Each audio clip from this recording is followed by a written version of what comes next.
And welcome back to the Anime Den. Doing something a little bit different today. Just quickly hide my secrets. Not really. Welcome back. We're having a bit of a look at some Gundam figures from about 8 years ago, 2004, maybe 2003 sort of time period. These were actually put out by Bandai. They're not your sort of typical Gundam figures that people sort of remember. They're not, I mean, we've all built Gunpla figures, and we all remember the Gashapon figures and the Figure Arts figures and so forth. But these are different. These are actually put out for kids. And they're about 6-inch tall figures. About sort of 5 to 6 inches tall. And very, very soft. They're made out of course, rigid plastic on the main parts. But a lot of the accessory parts are all very soft, rubbery plastic, so they tend to bend rather than break. Now all the figures we got did come with, of course, beam sabers, but I've put them into storage. One of those things where because they are so soft, they tend to sort of bend over if they get a bit of exposure to heat and so forth. But of course, they're very cool figures. So because this is the first one, this is of course your Gundam Wing Heavy Arms Gundam, and of course he has got 2 removable Gatling cannons. As you can see, these just sit on a small set of armatures on the back, which of course just fold up when they're not in use, and they just fit in his hand. And of course he comes with all the bits you'd expect. So of course he's got the deployable missiles pretty much scattered all over his body. There's ones down here on his legs. If I can get him open and get him into camera shot. Camera's not the best. Lighting's a bit crap today, but that's all the bits. And of course a lot of these figures had little secret bits about them, which is of course things like this, where of course he's got little cannons that turn in his body. You've got little Gatling cannons there that sort of spin away. And they're of course very cool figures, they're sort of very playable, they're not really designed to be sort of displayed, they're to be played with. And of course these were released into Australia in particular as part of course when they released the Gundam SD Gundam TV series, which was broadcast on Channel 10's children's show over here in the morning, which I think back then was called Cheese TV. And I'm sure they'll probably, it was to support a North American release as well, and probably supported the original Japanese release. They didn't really last long over here, and that was probably because the series itself never got legs over here. It wasn't necessarily the series that was going to drag the kids into the Gundam universe. Gundam Wing certainly got more legs. But the actual characters that came out for I'll just move this one out of the way. Because the actual SD Gundam characters that came out to support the series were called like these. These sort of not so sort of Gundam-y Gundam figures. The ones that were more for the Gundam series, for the actual SD series. There we go. And of course again they all had their own little sort of features. This one has that sort of twist top where the arm moves with the torso movement. And of course again, very playable sort of figures. You can put the swords in the shield like on that one, and obviously the shield does pop off when it wants to.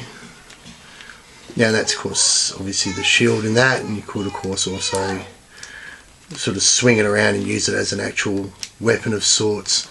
And there we go, that's of course that sort of figure. There were, these sort of SD Gundam figures were fairly, they weren't the best out of the range, but they were still pretty cool. And of course they did do a lot of the other more traditional Gundam figures. Here's of course your Gundam Wing Gundam, the old Wing Gundam. And of course bits fall off obviously. It has a light up chest, and it is supposed to transform. It was one of those ones where it's very difficult to transform. It never, the instructions were never that clear on its transformation sequence, and it does sort of not want to do things when you want it to do things to transform.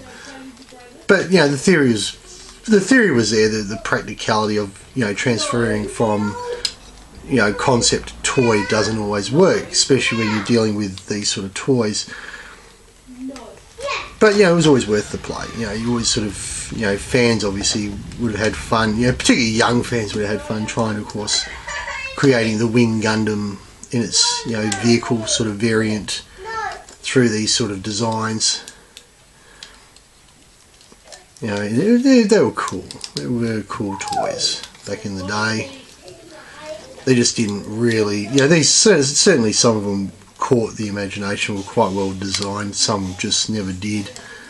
As I said, this one never really did, it never got the wings as it should have. It is very, playable and very well designed, it just didn't really sort of clean up like it could have. And it's just little design flaws in them, that just makes them not quite as good as they could have been.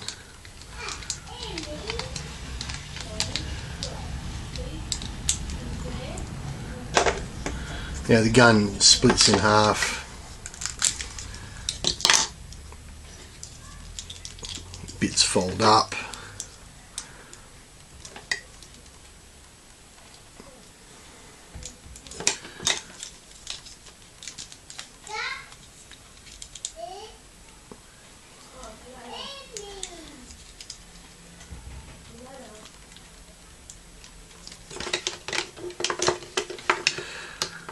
Then you would of course obviously try and flick them up, they would of course sit in there somehow.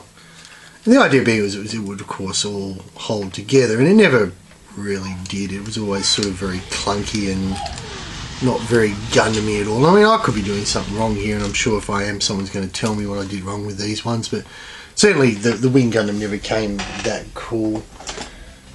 Probably the one that really was good was this one here, which is of course a GPO 2, possibly GPO 3 Gundam, from something like 0083. It was very much, this was probably the one that was closest to an actual Gundam toy that you could sort of remember. So it was removable shield, removable guns. Now it's actually most of them have some sort of function. The Wing Gundam never really transformed that well. But this one, of course, obviously has those nice big boosters on it. Again, came with a beam saber. But one of the big things was this one actually comes in half. And then you can actually pull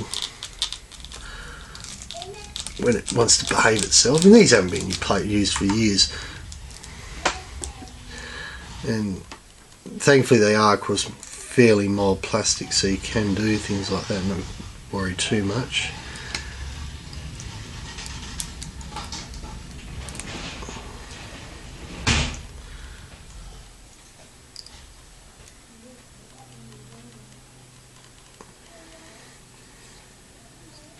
There you go, you could have a core fighter.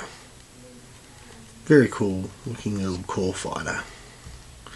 And the Gundam itself could sit back together fairly easily and not look too distinguished for not having the core fighter there. So you could actually sort of put your Gundam back together. From the front, it still looks like a Gundam.